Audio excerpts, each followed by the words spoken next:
नमस्कार। आज के इस एक्सप्लेनर में हम एक बहुत ही खौफनाक और रोंगटे खड़े कर देने वाली कहानी पर बात करने वाले हैं। आज हम समझेंगे कि किसी अलौकिक सौदे या डार्क पैक्ट के कड़े नियम क्या होते हैं और सफलता पाने के लिए अपनाए गए किसी भी डार्क शॉर्टकट की कितनी भारी और छिपी हुई कीमत चुकानी पड़ सकती है। शुरुआत इस एक बहुत ही गहरे सवाल से करते हैं। क्या बिना मेहनत के रातों रात मिली कामयाबी सच में मुफ्त होती है, या फिर उसकी कोई ऐसी छिपी हुई कीमत होती है जिसके बारे में हमें अंदाजा भी नहीं होता? यही सवाल आज की हमारी इस डार्क स्टोरी का बेस है और इस खौफनाक लेनदेन को समझने के लिए एकदम सही माहौल बनाता है। तो चलिए कहानी की शुरुआत करते हैं और शॉर्टकट्स के इस बेहद खतरनाक रास्ते को करीब से समझते हैं। इस कहानी में दो मेन कैरेक्टर्स हैं जिनकी सोच एक दूसरे से बिल्कुल अलग है। इन दोनों का नजरिया देखिए। एक तरफ है मिथुन, जिसे नौकरी करना बिल्कुल गुलामी लगता है।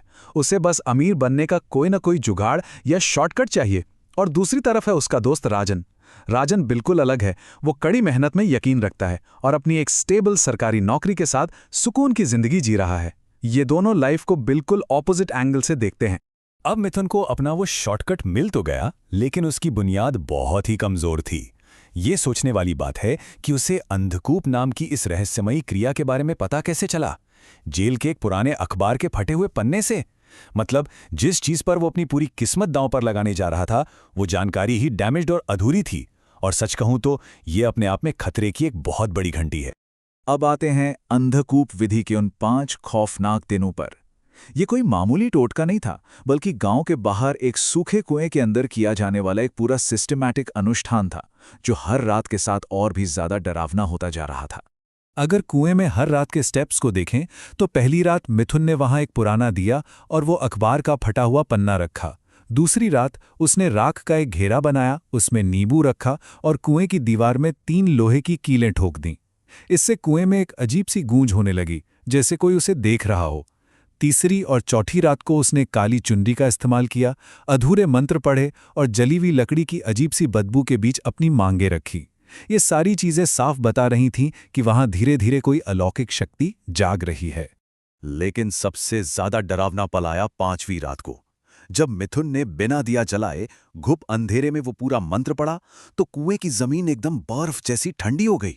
और फिर नीचे से एक बहुत ही भारी, रूह कपा देने वाली आवाज आई, मांग।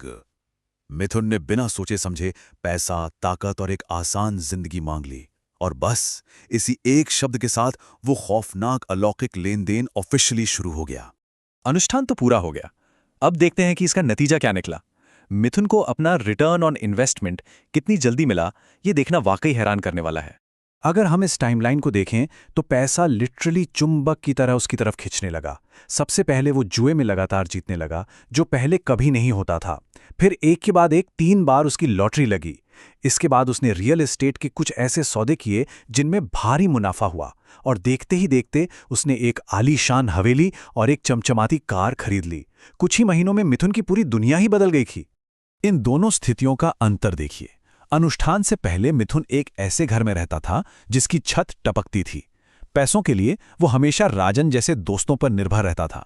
और अनुष्ठान के बाद एक विशाल हवेली, आगे पीछे घूमते नौकर, और वो अपने उसी हैरान दोस्त राजन को एक शानदार दावत पर बुला रहा था। ये बदलाव किसी जादू से कम नहीं था। लेकिन कहानी यहीं खत्म नहीं होती। हम सबको पता है कि डार्क मैजिक या किसी भी अलौकिक सौदे में कुछ न कुछ फाइन प्रिंट जरूर होता है, कुछ छिपी हुई शर्तें होती हैं।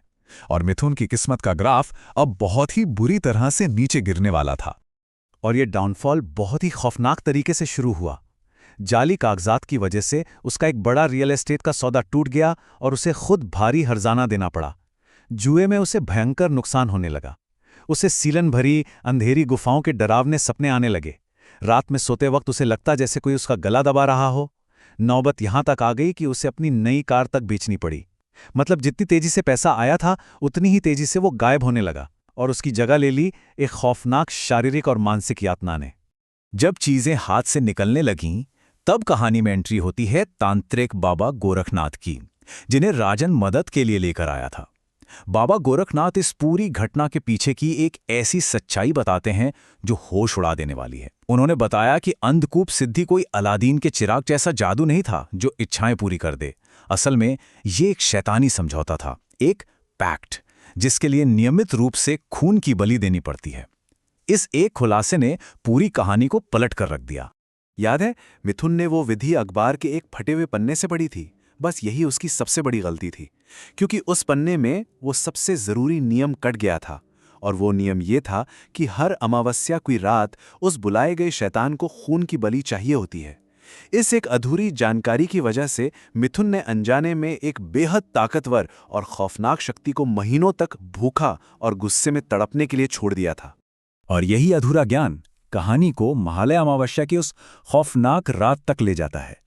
ये वो रात थी जब इस डार्क पैक्ट की सबसे भयानक और आखिरी वसूली होनी थी। उस रात कर्ज चुकाने की ये कोशिश एक खौफनाक दुस्वप्न बन गई। मिथुन तांत्रिक बाबा के साथ वापस उसी कुएं में उतरा। उसने अपने बकाया कर्ज को चुकाने के लिए एक काले मुर्गे की बलि दी, लेकिन मुर्गा जमीन में ही धंस गया और उसका खून पलक झपकते ही सूख गया। अचानक धरती बहुत ही भयानक तरीके से फटने लगी और कुएं की जमीन से खून की एक तेज पिचकारी उछलकर सीधे मिथुन पर आ गिरी। और फिर कुएं की गहराई से उस शैतान की खुरदुरी आवाज आई, पिछली बलि का क्या, मैं महीनों से भूखा हूं, आज मैं खुद अपना हिस्सा लूंगा। ये शब्द साफ बताते हैं कि इस काले सौदे के नियम कितने सख्त थे।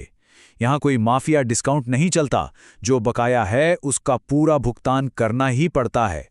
इसके बाद जो हुआ वो बेहद क्रूर और पलक झपकते ही हो गया। फटी हुई धरती से अचानक काले खौफनाक हाथ बाहर निकले। इससे पहले कि मिथुन चीख भी पाता, उन हाथों ने एक ही झटके में उसे पूरी तरह से जमीन के अंदर खींच लिया। वो सूखा कुआं उसे हमेशा के लिए निगल गया और पीछे रह गया सिर्फ एक डरावना जमा देने वाला सन्नाटा। इस पूरी घटना के बाद बाबा गोरखनाथ ने जो बात कही वो इस पूरे एक्सप्लेनर की सबसे बड़ी सीख है। उन्होंने कहा, काली क्रियाओं का नियम है, अगर शैतान का अपमान हुआ तो वो अपना बदला खुद लेता है। अलौकिक शक्तियों और खतरनाक मामलों में आधा अधूरा ज्ञान होना इंसान की सबसे जानलेवा गलती साबित होती है। तो आज के इस एक्सप्लेनर को खत्म करते हुए एक बहुत ही गहरा सवाल हमारे सामने आता है। जब हम हर हाल में सफलता का कोई भी शॉर्टकट अपनाना चाहते हैं, तो क्या हम अनजाने में कोई ऐसा छिपा हुआ कर्ज तो नहीं इकट्ठा कर रहे जिसे चुकाना हमारे बस में ही ना हो? ये कहानी हमें याद दिलाती है कि कोई भी बड़ी कामयाबी कभी मुफ्त नहीं होती और लालच की कीमत अक्सर हमारी सोच से कहीं ज्यादा बड़ी होती है। खैर, ये हम सभी के लिए एक सोचने का विषय है। आज के लिए बस इतना ही। हमारे साथ जुड़ने के लिए बहुत बहुत शुक्रिया।